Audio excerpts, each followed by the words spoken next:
नमस्कार मित्रों, स्वागत है आपका हमारे चैनल में। आज आपके समझ सुदामा की कथा आपके समझ प्रस्तुत कर रही हूँ।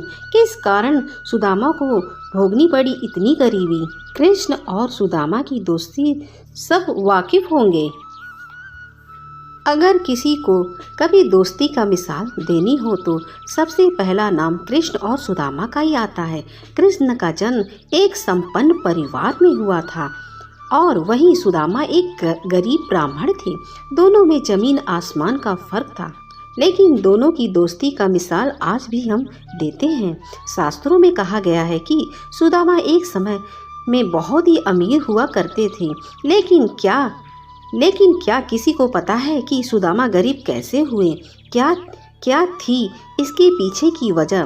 तो चलिए आज हम बताते हैं इसके पीछे की एक पौराणिक कथा के अनुसार एक ब्राह्मणी थी जो बहुत ही निर्धन थी।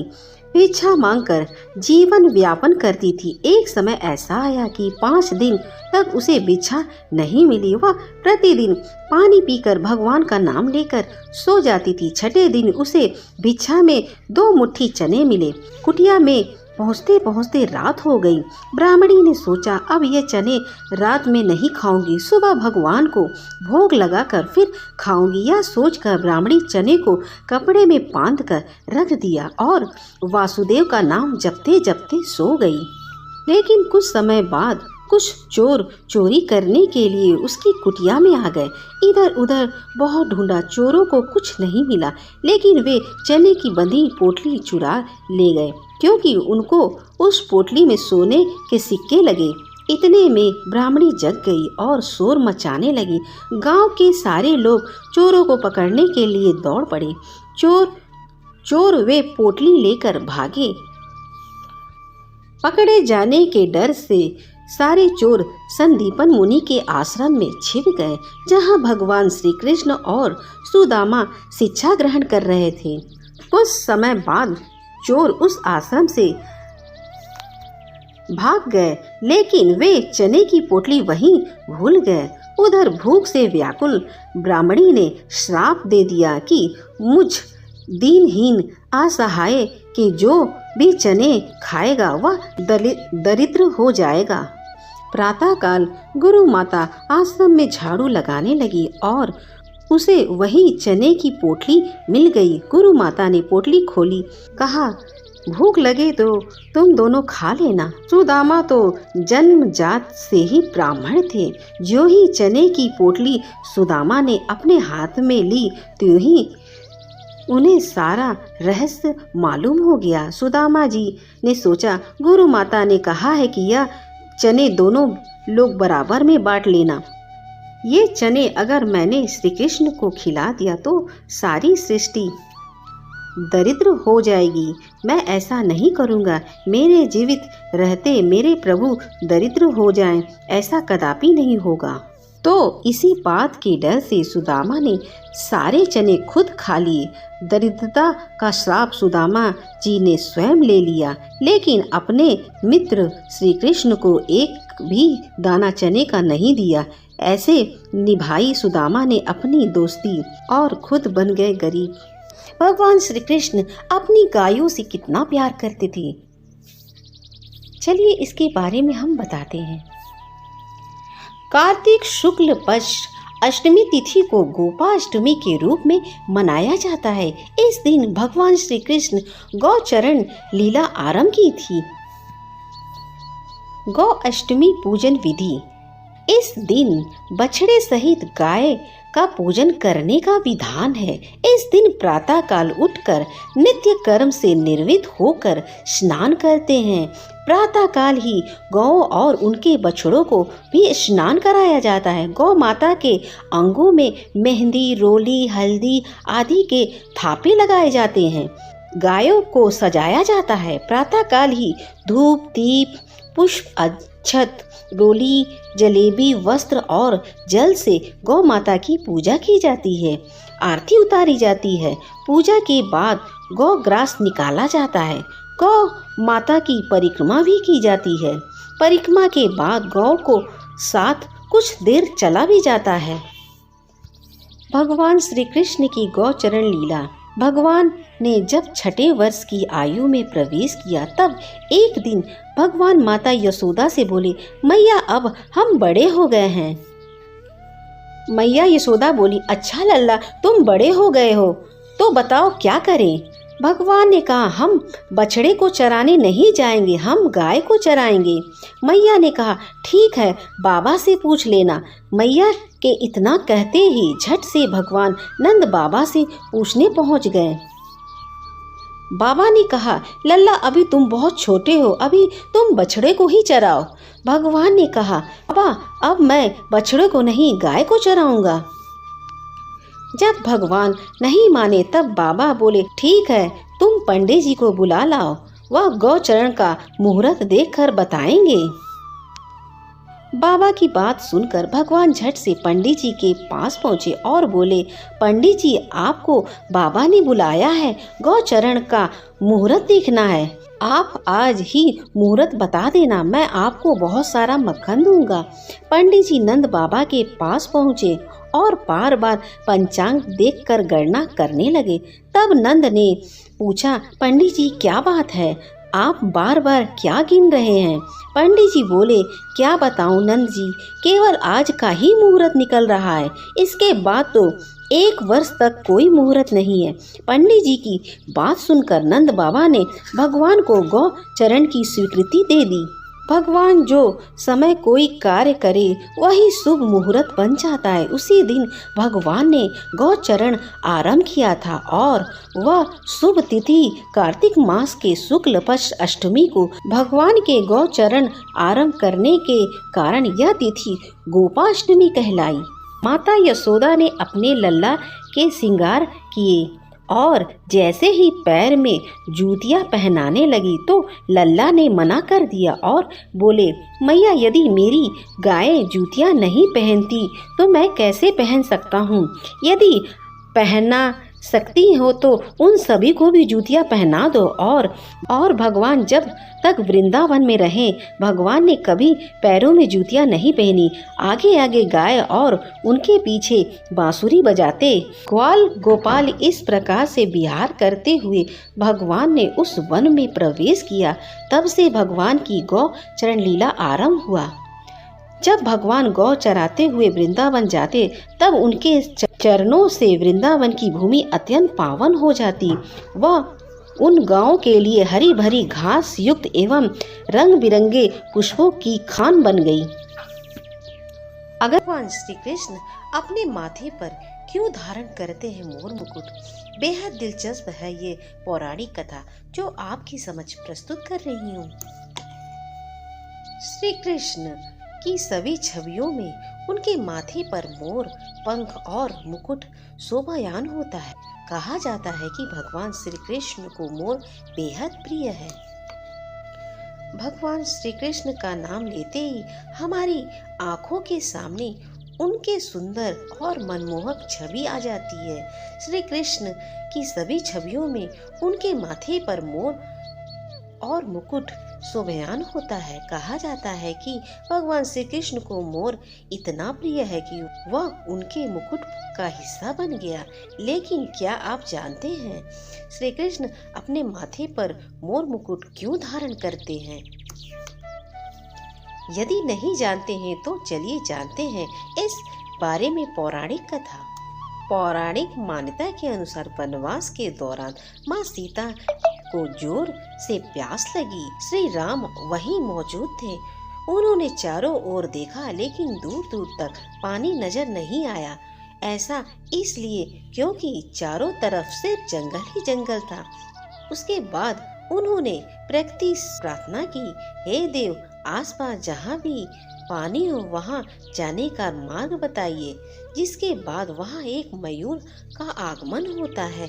उसने श्री राम को जल प्राप्ति का मार्ग बतलाया। उसने कहा कि जलाशय तो नजदीक ही है लेकिन मार्ग में भूल होने की संभावना है। भगवान श्री राम ने उस मोर से पूछा, आप ऐसा क्यों कह रहे हैं?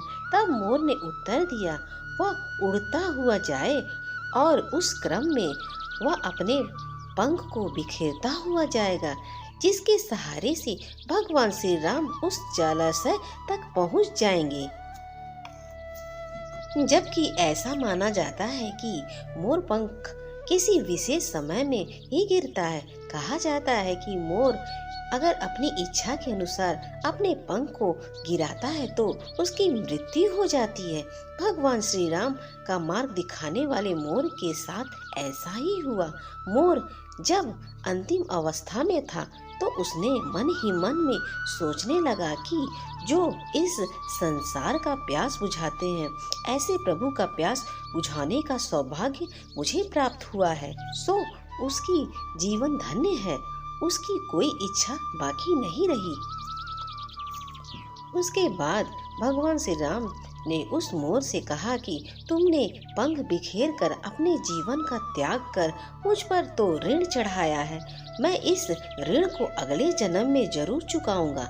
मान्यता है कि जब श्री राम ने अगले जन्म में श्री कृष्ण का अवतार लिया तो अपने सिर पर मयूर पंख धारण किए। इस प्रकार भगवान श्री राम ने मोर का ऋण चुकाया। माना जाता है कि मोर के पंख में सभी देवी देवताओं और नौ ग्रहों का वास होता है, इसलिए इसे घर में रखना बहुत ही शुभ माना जाता है। मान्यता है कि घर में मोर पंख रखने से सारे संकट दूर हो जाते हैं और घर में सुख शांति आती है। वास्तु शास्त्र के अनुसार मोर पंख को हमेशा घर की दक्षिण पूर्व दिशा में ही रखना चाहिए।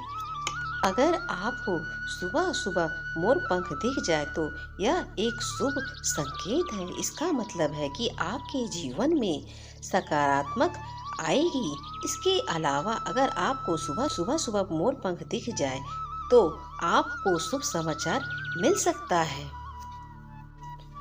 तकिया के नीचे मोर पंख रखने से व्यक्ति का भाग्य उदय हो जाता है। रात को सोते समय यदि व्यक्ति अपने तकिया के नीचे मोर पंख को रखकर सोए तो उसके आसपास का वातावरण सकारात्मक हो जाता है। मोर पंख को तकिया के नीचे रखने से कुंडली में लगे सभी दोष धीरे धीरे खत्म हो जाते हैं और रातों रात उसकी किस्मत के सितारे बदल जाते हैं।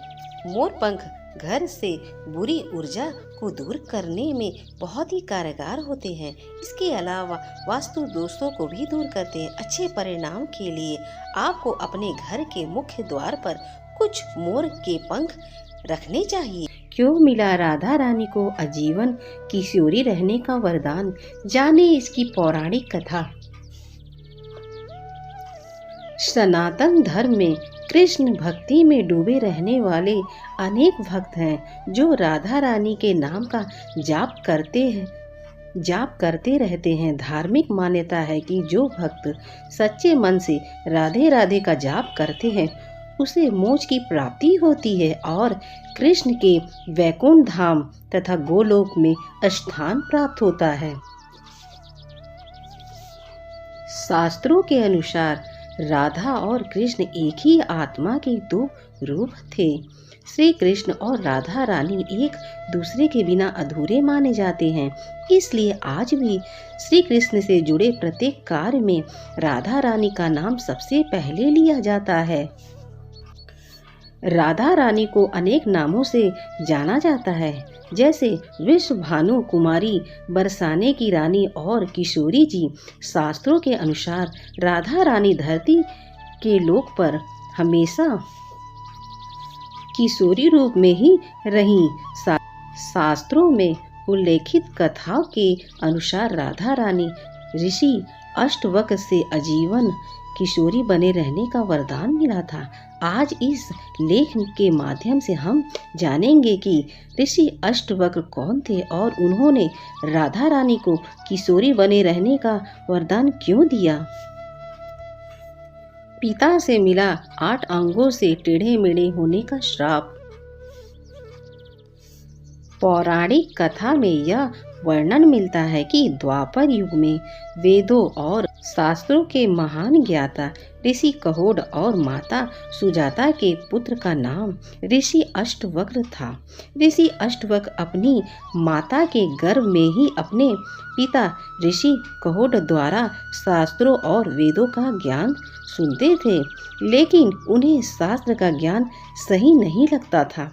इसलिए ऋषि अष्टवक्र ने अपनी माता के गर्भ के अंदर से ही अपने पिता से कहा कि शास्त्र में ज्ञान नहीं, ज्ञान तो हमारी अंतर आत्मा में होता है।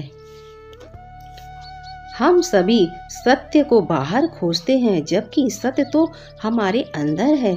शास्त्र तो केवल शब्द और वाक्य का समूह है। अपनी ही पुत्र से शास्त्र के विरोधी बात सुनने पर ऋषि कहोड को बहुत क्रोध आया और उन्होंने गर्भ में पल रही अपनी ही संतान को श्राप दे दिया, जो अभी तक अजन्मा है, जिसने अपनी माता के गर्भ में से मेरे शास्त्र ज्ञान को चुनौती दिया है और जन्म के बाद उसका शरीर 8 अंगों से टेढ़ा होगा। इसी श्राप के कारण ऋषि अष्टवक्र 8 अंगों से टेढ़े थे। राधा रानी को दिया आजीवन किशोरी रहने का वरदान। ऋषि अष्टवक्र के 8 टेढ़े अंग के कारण लोग उन्हें देखकर उनका मजाक बनाया करते थे और उन पर हंसते थे। क्रोध में आकर ऋषि अष्टवक्र लोगों को श्राप दे दिया करते थे। एक बार ऋषि अष्टवक्र बरसाना आए थे, तब सभी बरसाना वासी उनके दर्शन करने पहुंचे, जिसमें से कई बरसाना वासी ऋषि अष्टवक्र के टेढ़े अंगों को देखकर हंसने लगे। ऋषि अष्टवक्र उन सभी को पत्थर में बदल जाने का श्राप दे दिया। जब राधा रानी ऋषि अष्टवक्र के दर्शन के लिए पहुंची तो राधा रानी ऋषि अष्टवक्र को देखकर मन मन में मुस्कुराने लगी। ऋषि अष्टवक्र अपने क्रोध में आकर राधा रानी को श्राप देने ही वाले थे कि श्री कृष्ण ने ऋषि अष्टवक्र से अनुरोध किया कि वह एक बार राधा रानी से मुस्कुराने की वजह तो जाने। तब राधा रानी ने ऋषि अष्टवक्र से कहा कि वह ऋषि अष्टवक्र के टेढ़े अंगों को देखकर नहीं मुस्कुराई, बल्कि आनंद की अनुभूति के कारण मुस्कुरा रही थी, क्योंकि उन्हें तो ऋषि अष्टवक्र को देखकर श्री कृष्ण की छवि और परमात्मा के दर्शन जैसी अनुभूति हुई। इसलिए प्रेम और सम्मान में ऋषि अष्टवक्र को देखकर राधा रानी मुस्कुरा रही थी। इतना सुनकर ऋषि अष्टवक्र बहुत प्रसन्न हुए और राधा रानी को आजीवन किशोरी बने रहने का वरदान दिया। साथ ही अन्य गांव वालों को भी श्राप मुक्त कर दिया। इसी कारण राधा रानी को किशोरी जी कहकर संबोधित किया जाता है। जय हो राधे कृष्ण की।